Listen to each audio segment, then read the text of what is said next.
안녕하십니까. 반갑습니다. 오늘은 직영 건축이 좋은 점에 대해서 안내해 드리겠습니다. 여러분도 직영 건축에 대해서 많이 들어보셨다시피 직영 건축은 좋은 점이 상당히 많이 있습니다.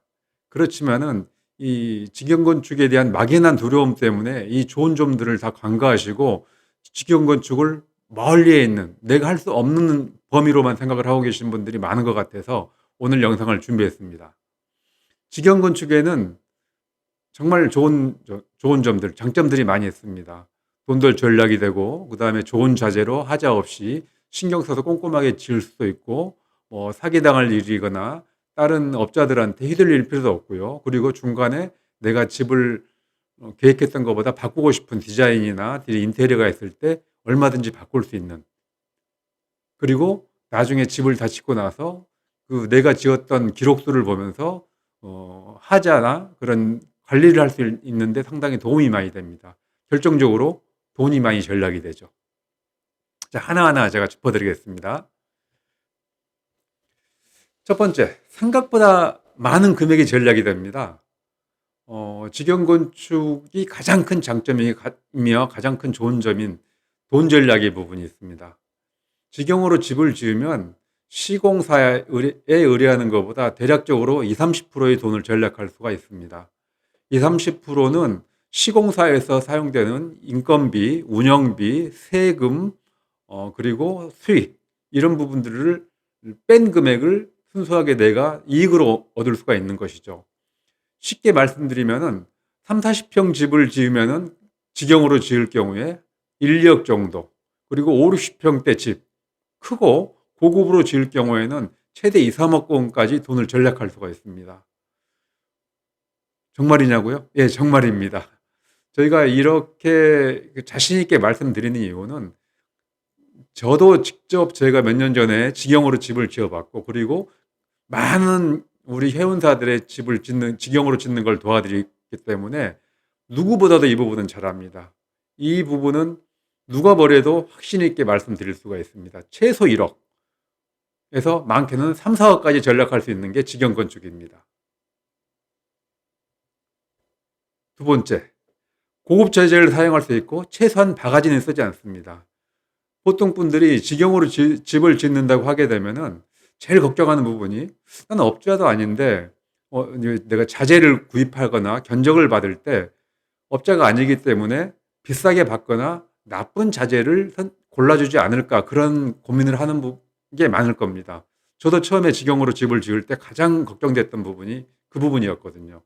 그렇지만은 이 직영이라는 부분, 이 건축이라는 부분은 전문 영역이기 때문에 일반인들이 내가 집을 직영으로 짓겠다고 생각을 해가지고 아무나 지을 수 있는 그런 부분이 아니기 때문에 업자들한테 견적을 받거나 철물점에 가서 내가 물건을 살 때 이분이 소매상일까 도매상일까 업자일까 소비자일까를 고민하지 않고 거의 대부분 업자 가격으로 비용을 청구를 하고 견적을 내줍니다.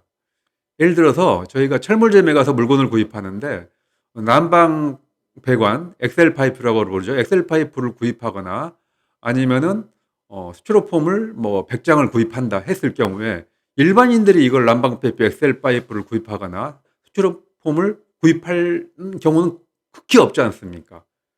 그렇기 때문에 거의 모든 철물점이나 업자들은 내가 건축주거나 아니면 현장 소장 아니면 시공사 직원쯤으로 생각을 해서 비용을 부르고 그다음에 견적을 내고 있습니다. 그렇기 때문에 전혀 이런 부분을 걱정할 필요가 없습니다. 그리고 자재를 구입할 때도 여러 군데 업체, 특히 이제 비용이 적은 50만 원, 60만 원 되는 그 적은 비용일 경우에는 한두 군데만 알아봐도 되지만은 비용이 많이 들어가는 부분들, 자재들 그럴 경우에는 여러 군데, 최소한 두세 군데의 업체에 견적을 의뢰를 하면 됩니다. 견적이라는 부분은 내가 가지고 있는 도면을 가지고 도면을 보내주면서 이러이러한 부분에 이걸 필요한데 이거 견적을 좀 내달라 하게 되면은 10배, 9는 다 견적을 내줍니다.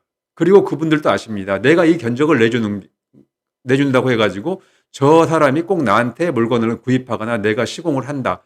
그런 보장이 없기 때문에 이분들은 최대한 신경을 써서 견적을 내주거든요. 그렇지만은 그런 거는 있습니다.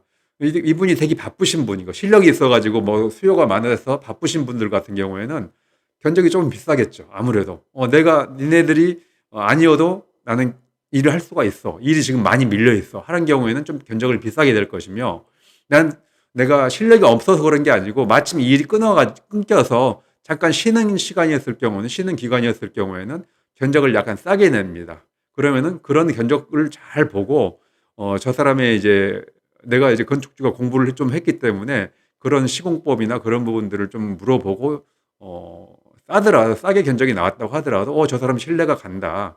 아니면 현장을 한번 가서 보고 괜찮다 하면은 그 업체를 선정하게 되면은 아무런 문제가 생기지 않습니다.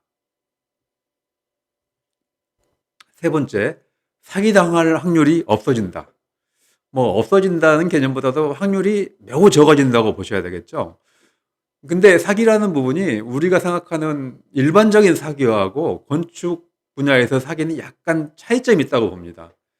제가 보기에는 저거는 사기가 아니고 건축주나 시공사가 제대로 관리를 못하거나 시공을 잘 못해서 생긴 약간의 하자인데 건축주는 이 모든 것을 사기라고 표현을 하거든요. 그렇게 인식을 하고요. 그렇지만은 법적인 소송이 들어가게 되면은 사기로 인정받는 경우는 극히 드뭅니다. 왜냐하면은 사기라는 거는 처음부터 사기를 칠 작정으로 하는 게 사기인데 건축에서는 사기는 라는 거는 건축주가 느꼈을 때 이거 사기로 느껴지는 거지 처음에 말했을 때하고 실제 이렇게 돼 있는 부분이 틀려졌기 때문에 사기라고 느껴졌 뿐이지 사기는 절대 아닙니다. 그렇기 때문에 이 악덕 건축업자들은 이런 그 법의 약점을 잘 알고 있기 때문에 교묘하게 중간에서 사기 아닌 사기를 하는 경우들도 있죠. 네 번째, 근로자 임금 체불로 유치권 등의 분쟁이 없어집니다. 여러분 어디 현장을 돌아다니다 보면은 뭐 빨간색 현수막으로 유치권 행사 중 뭐 이런 걸 가끔 보셨을 때가 있을 겁니다. 이거는 뭐냐면은 이제 시공사죠. 시공사나 아니 업자, 예를 들어 조적이면 조적을 하는 업자에 소속되어 있는 이제 하도급 근로자들이 이제 그쪽을 믿고 이제 공사를 했는데 그 시공사나 하도급 업자는 돈을 건축주한테 받았지만은 이거를 근로자들한테 임금을 안 줬을 경우에 이런 문제가 발생이 됩니다.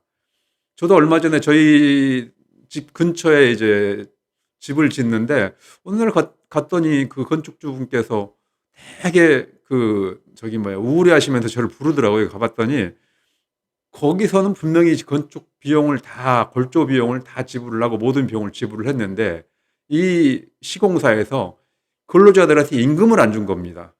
근데 근로자들이 와서 돈 못 받았다고 하는데 이 건축주는 난감하죠. 어떡하겠습니까? 뭐 이거 내가 다시 돈 줄 수도 없는 일이고. 이런 경우에 유치권 행사를 법원에 신청을 해서 그게 받아들여지게 되면은 이제 프랜카드를 걸고 공사가 중단돼서 더 이상 진행되지 못하는 경우가 많습니다. 그렇지만 직영으로 건물을 짓게 되면은 전혀 이런 걱정은 없습니다. 내가 건축주이기 때문에 내 돈을 내가 근로자들한테 안 줄 이유가 없지 않습니까? 다섯 번째, 하자를 최소화할 수 있습니다. 사실 어찌 보면은 비용과 더불어서 가장 중요한 부분입니다.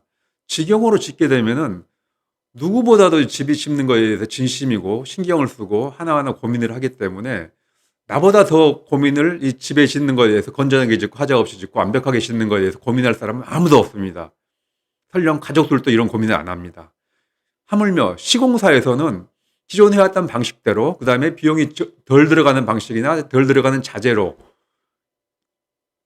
기존에 해왔던 방식 그대로 하기 때문에 집주인이 생각하는 건축주가 생각하는 방식과 자재와 시공법이 틀리는 경우가 많습니다. 그래서 딱 2년 지나면 하자가 생기는 경우가 상당히 많거든요. 왜 2년이냐고요? 2년 지나면은 이제 그 AS 흔히들 우리가 말하는 하자 보수 기간이 다 대부분 지납니다. 그리고 나서 하자가 발생되게 되면은 마음씨 좋으신 분, 좋은 시공사에서는 와서 다시 손을 봐주겠지만 그렇지 않으면은 거의 나몰 나라입니다. 근데 내가 건축주는 내일 어떤 공정이 할 경우에 그다음에 다음에는 다음 공정이 뭐라고 결정이 지어지게 되면은 매일 고민을 합니다. 저 공정은 어떻게 해야 할까? 어떻게 시공을 하는 게 하자가 없고 어떤 자재를 사용을 할까? 이거를 잠자려고 잠자리에 누우면은 잠이 안 옵니다. 계속 머릿속에 이 부분은 이렇게 하고 저건 저렇게 하고 인부는 언제 부르고 뭐 자재를 이거 좀 비싸니까 저걸로 하고 아니야 저건 좀 더 비싸더라도 이게 더 좋은 것 같아. 이런 부분들을 수없이 고민을 하고 하루 종일 고민을 하기 때문에 잠도 안 옵니다. 이런 고민을 하는 건축주와 아무 고민 없이 그냥 해왔던 방식대로 하는 시공사와 업자들 사이에서는 하자의 발생 확률이 차이가 날 수밖에 없습니다. 하자가 없어지면은 건전한 집이 되면서 행복한 집이 되겠죠. 다섯 번째, 변경하는데 눈치를 보지 않아도 됩니다. 여러분, 이게 변경이라는 부분을 이게 쉽게 생각을 하시는데 집을 짓다 보면은요, 정말 그 선택과 결정의 연속입니다. 이 선택과 결정 때문에 스트레스를 많이 받게 됩니다. 나는 예를 들어 시공사에다 맡겼지만은 오늘 가게 되면은 야, 벽돌을 무슨 컬러로 할까요? 아니면은 이거 뭐 긴 걸로 할까요? 좁은 걸로 할까요? 뭐 매지는 뭘로 넣을까요? 이런 것부터 시작을 해서 정말 많은 결정과 선택을 해야 되거든요. 그런데 아무리 건축주가 준비가 돼 있고 나는 이런 집을 짓겠다고 머릿속에 가지고 있지만은 순간순간 시공사나 업자가 물어봤을 경우에 그 자리에서 선뜻 결정을 쉽게 할 수 없는 경우가 대부분입니다. 설령 결정을 하고 나서 집에 와서 생각해 봤더니 아니면 다른 사람들이 보더니 이건 아니라고 말을 하게 되면 또 흔들리게 되죠. 근데 그 다음날 빨리 가서 이걸 멈춰야 되겠다, 바꿔야 되겠다 하는데 이미 시공을 하고 있어요. 이미 자재가 발주가 들어갔고요. 그러면 정말 난감합니다. 이렇게 아니, 죄송합니다만 이거 조금 이렇게 했으면 좋겠습니다. 말씀을 드리면은 갑자기 의리되면서 비굴하게 말을 해도 아예 안 돼요. 거의 대부분이 안 된다는 것부터 말할 겁니다. 이미 자재 발주도 안 들어갔는데 발주가 들어갔다거나 이미 이제 이렇게 진행이 됐기 때문에 안 된다. 근데 사실상 안 되는 게 어디 있겠습니까?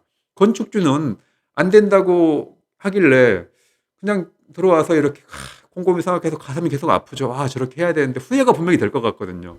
또 한 번 가서 부탁드리고 하게 되면은 이제 "알겠어요. 이번만 해 줄게요." 하고 그냥 짜증 부리면서 또 변경해 줍니다. 근데 이게 한 번, 두 번, 세 번, 네 번 이게 반복이 되다 보면은 건축주가 준비가 제대로 안 돼 있어서 그렇겠지만은 이게 업자도 상당히 짜증나는 일이거든요, 이게요. 그래서 결국은 나중에 계속 변경을 하게 되면은 추가 비용을 요구를 하게 되고 무리한 추가 비용이죠. 간단한 추가 비용이 아니고 하게 되면은 건축주는 저거 간단한 것 같은데 저렇게 비용을 많이 달라고 하네. 또 가슴 앓이를 하고요. 이런 게 반복이 되면은 집 지으면서 갈등이 생기기 요인이 됩니다. 그러면 저 멀리에 법원이 보이기 시작해요. 어, 우리가 흔히 말하는 집 지으면 10년 늙는다고 하는 법원이 보이기 시작하면 10년 늙기 시작하는 것입니다. 근데 직영으로 집을 지으면은 설령 내가 어 순간적으로 결정을 잘못해서 그다음 날 아니면은 좀 있다가 바꾼다고 자재를 바꾸거나 시공법을 바꾼다고 했을 경우에도 크게 문제가 되지 않습니다. 그거는 내가 돈을 지불하는 거기 때문에 '그래 내가 돈을 좀 더 줄 테니까 아니면 자재를 바꾸더라도 손해 보더라도 내가 하겠다.' 그런 생각을 가지게 되면은 얼마든지 바꿀 수가 있죠. 시공 기간도 내가 뭐 다음 이 공사 끝나고 다음 다른 공사를 해야 될 뭐 스케줄도 없는 거고 내 집이기 때문에 그러기 때문에 자유롭게 변경이 가능한 것이죠. 우리가 흔히 인테리어 업계에서 이런 용어가 나왔는데요. 인테리어도 건축하고 약간 비슷하기 때문에 어 턴키로 맡기든지 어느 업자한테 부분별로 맡기든지 공정별로 맡기든지 이렇게 했을 때 본인이 잘못 선택을 해서 본인이 잘못 결정을 해서 나중에 변경을 하거나 추가하는 부분이 생기는데 이런 비용을 멍충 비용이라고 부르더군요. 직영을 하다 보면은 당연히 생길 수밖에 없습니다. 그러면 그냥 이걸 멍충 비용으로 생각을 하고 200-300만 원 정도, 300-400만 원 정도 지불한다고 생각하시게 되면 마음이 편합니다. 근데 시공사에 맡기게 되면은 돈은 돈대로 엄청나게 달라고 하지 시간은 시간대로 늘어지지. 그다음에 바꾸지 못했을 경우에는 두고두고 집 살면서 볼 때마다 화가 나고 짜증이 나거든요. 그렇기 때문에 변경하는 데 눈치를 보지 않는 게 직영 건축의 장점 중에 하나입니다. 일곱 번째, 내 집의 사용 설명서를 만들 수 있습니다. 이게 무슨 말이냐면요. 내 집 사용 설명서라는 게 뭐가 되겠습니까? 사진입니다. 사진. 사진을 공정별로 매일 스마트폰으로 계속 찍어서 한 1000장, 2000장 정도 공사 끝날 때까지 찍히면은 그 사진을 잘 다운받아서 복원을 하고 있으면은 이 사진이 내 집 사용 설명서가 되는 것입니다. 저도 그렇습니다. 얼마 전에도 비가 이렇게 날씨가 겨울인데도 비가 주룩주룩 3일인가 4일인가 내리는데 기존에 계단에 올라가는 부분에 물이 자국이 없었는데 갑자기 이 물자국이 이렇게 보이더라고요. 그래서 내가 어떤 부분이 잘못되어 있을까를 마당에 올라가서 자세히 하나하나씩 봤는데도 도저히 못 찾겠어. 근데 머릿속에는 내가 그때 공사했던 거는 기억이 전혀 안 나요. 그래서 사진첩을 딱 열고 그 마당 공사할 때 사진들을 하나씩 하나씩 넘겨보다 보니까 딱 원인을 찾겠더라고요. 아, 이거는 벽하고 건물 벽하고 마당에 있는 석재 데크를 만들었는데 그 사이에 틈이 겨울이다 보니까 약간 벌어져서 물이 우리 이제 지붕에 내려오는 그 물홈통이죠. 물홈통 물이 약간 조금씩 내리다 보니까 옆으로 벽 쪽으로 스며들어서 그게 내려가서 그게 하자가 생긴 거였어요. 그래서 저는 바로 그냥 그날 밑에다가 이제 비닐로 일단 임시 방편으로 막고 그 다음에 이제 며칠 있다 봤더니 그 물기가 전혀 없어지더라고요. 그것처럼 저는 수도 없이 사진을 찾아봅니다.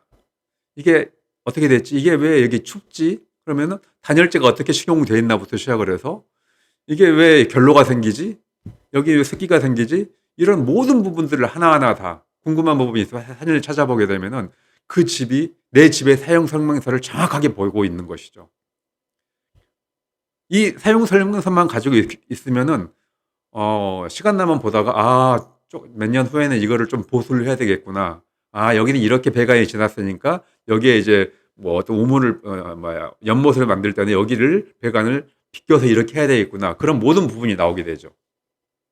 근데 이걸 몰랐을 경우에는 누가 나도 이 땅속이 아니면 배관 속이나 벽 속이 어떻게 된지 모르기 때문에 업자가 와서 어떤 보수 공사를 시작할 때 어떻게 배관이 지나가는 일로 전선이 지나가는지 아무것도 모르기 때문에 깨다가 낭패를 당하는 경우가 상당히 많습니다. 그렇기 때문에 내 집 사용 설명서는 정말 중요합니다. 자, 여러분, 시공사 중에서 집을 지으면서 집에 대해서 하나씩 처음부터 나처럼 사진을 다 찍어서 준 시공사가 있을까요? 전혀 없습니다. 하나도 일도 없습니다. 왜냐면은요, 그렇게 찍어 놓게 되면은 나중에 발목을 잡힐 수가 있거든요. 당신이 이렇게 그 사진을 내가 받았을 경우에, 달라고 해가지고 내가 받았을 경우에, 당신이 이렇게 여기 시공되어 있으니까 이런 문제가 발생되지 않느냐. 하게 되면 할 말이 없거든요. 그렇기 때문에 절대 허가를 위해서 몇 가지 배관이나 그런 뭐 정화조 같은 거를 할 때 찍는 거 이외에는 절대 찍지 않습니다. 그렇기 때문에 내가 찍어야 됩니다. 직영이 아닐 경우에는 건축이 시공사에도 공사를 하고 있는데 군데군데 싹 사진 찍으면서 하게 되면 괜히 눈치를 받거든요. 근데 몰래 와서 저녁에 찍는 것도 한계가 있는 거죠. 그렇기 때문에 직영으로 하게 되면은 정말 좋은 장점, 내 집 사용 설명서를 만들 수 있는 것입니다. 자, 여덟 번째. 최근 미친 듯이 오른 건축비와 금리 인상으로 힘든 상황을 극복할 수가 있습니다. 자, 여러분 2년 전인가요? 1년 전인가요? 우크라이나 러시아 전쟁이 터지면서부터 갑자기 원자재 값이 상승을 했죠. 그래서 건축비가 거의 엄청나게 20, 30%씩 올랐습니다. 그리고 또 최근 들어서 그 여파로 인해서 금리 인상으로 인해서 대출도 잘 안 되고 해서 건축 허가 비율이 작년하고 그러니까 우크라이나 전쟁 이전하고 지금하고 50% 이하로 떨어졌습니다. 그만큼 집을 안 짓습니다. 자재도 값이 올랐죠. 그다음에 금리 인상으로서 대출도 잘 안 되고 금리도 비싸죠. 그렇지만 나는 내 집을 짓고 싶어요.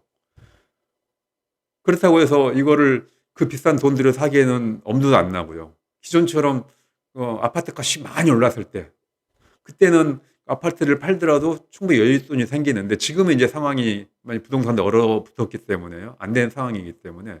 그렇다고 해서 내가 포기하고 싶진 않습니다. 그럼 방법이 뭐 있겠습니까? 첫 번째, 어, 내가 원래 계획했던 주택 형태보다 약간, 평수를 줄이거나 골조를 바꾸거나 해서 저렴하게 짓는다. 두 번째,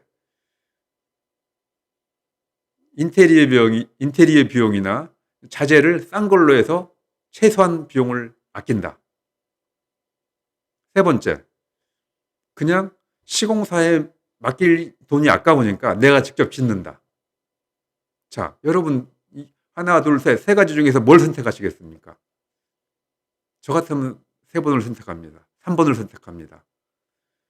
물론 겁이 나겠죠. 직영으로 짓는다는 거에 대해서요. 그렇지만은 저희 대한건축주협회에서 앞으로 계속 이런 정보도 제공하고, 그다음에 도와드릴 여러 가지 장치들이 많이 있기 때문에 저희 대한건축주협회를 믿고 따라와 주신다고 그러시면 저희가 얼마든지 내가 직영으로 지으면서 돈도 절약할 수 있게끔 도와드릴 것입니다.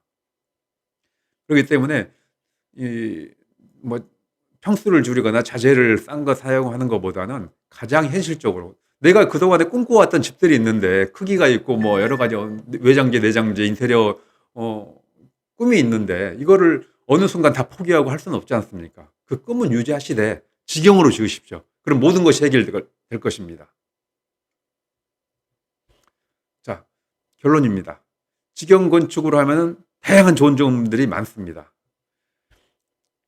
직영 건축은 단점보다는 장점이 100배는 많은 건축 방식입니다. 감사합니다. 행복한 하루 되십시오.